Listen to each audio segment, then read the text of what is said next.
Disse que, para pensarmos claramente, observarmos diretamente, necessitamos de espaço na mente. Espaço entre nós mesmos e aquilo que vemos. A maioria de nós não tem tal espaço. Nossa mente está repleta de ideias, atulhada de memórias. Como encontrar esse espaço?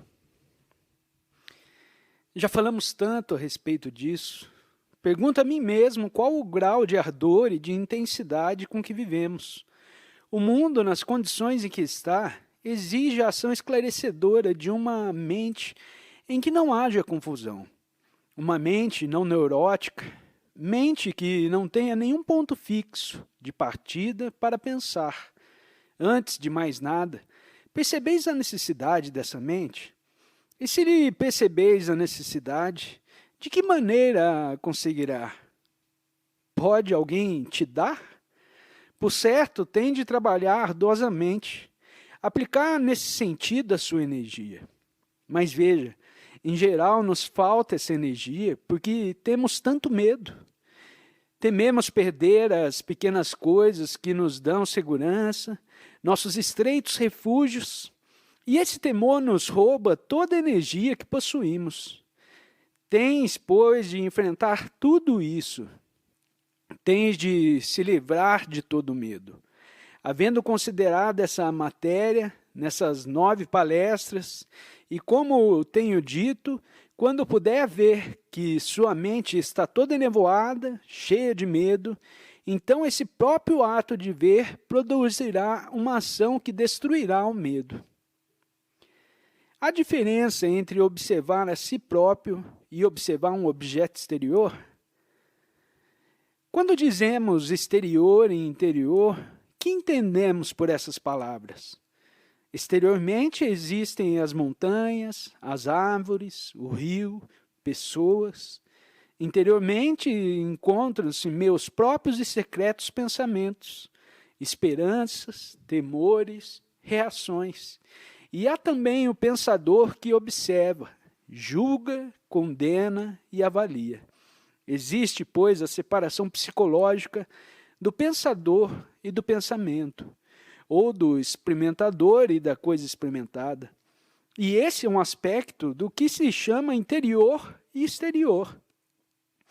E há a divisão mais óbvia ainda do mundo objetivo exterior e do mundo subjetivo interior. Minha mulher está no exterior e eu no interior. Sendo eu minha ambição, minha avidez, minha brutalidade, minha crueldade, meu amor e etc.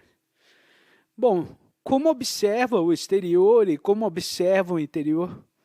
Observa como uma mente que apenas reage, isto é, que diz aquilo é bom e aquilo é mal, aquilo é uma montanha e isso é uma árvore, ou observa sem pensamento e sem ideia. Talvez eu possa dizer isso um pouco mais claramente de outra maneira. Quando vê uma flor e observa botanicamente ou não botanicamente, isto é, dá nome à flor ou a observa simplesmente sem lhe dar nome? Percebe a diferença? Nos aprofundemos um pouco mais pelas circunstâncias de nossa existência, pela maneira como somos criados e educados e etc.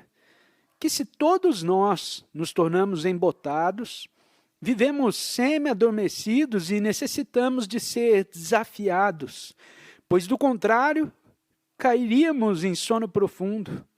Bom, vendo-me desafiado, sou forçado a observar. Em geral, observo muito pouco. Observo apenas as coisas que diretamente me cercam, as coisas que diretamente me interessam. Mas o desafio do mundo exterior, a sociedade, os problemas econômicos, os problemas das relações, da morte, etc., me sacodem de minha letargia, de meu embotamento, de minha indolência e me torno mais desperto, mais inteligente e sensível, e começo a me interrogar, a investigar, a buscar, a tatear, a indagar, a exigir. e assim já não tenho necessidade de nenhum desafio exterior. E para o homem que não tem necessidade de desafio exterior, não existe divisão entre exterior e interior. Ele se acha num estado de investigação, num estado de revolução. Está constantemente a observar, a indagar acerca de tudo que se passa em redor e dentro de si mesmo. E se assim prosseguir, esse homem se tornará sua própria luz, estará sempre completamente desperto e, portanto, não necessitará de nenhum desafio. Mas esse estado se acha muito distante da maioria de nós.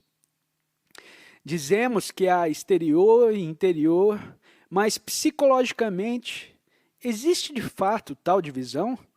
Ou trata-se de um movimento semelhante ao da maré que sai e que entra?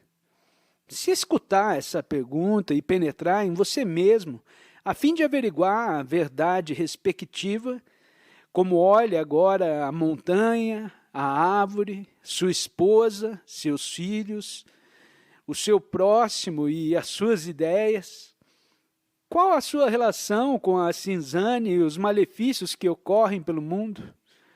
Você é uma parte disso? Você é o resultado da sociedade, do seu ambiente?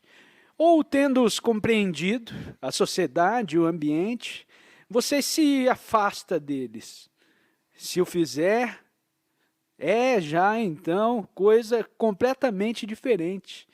Está se verificando uma mutação que te dá lucidez, ardor e sentimento de amor sem motivo.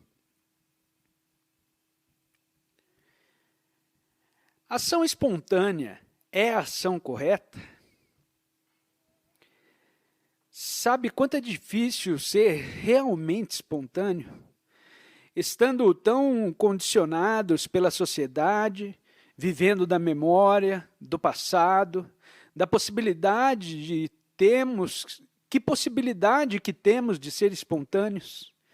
Sem dúvida, fazer uma coisa certa, coisa espontaneamente, é agir sem motivo, sem cálculo, sem sentimento egoísta. Não é ação egocêntrica. O que executa procede da plenitude de vosso ser. Mas para ser realmente espontâneo, precisa se livrar inteiramente do passado. Só a mente inocente pode ser espontânea.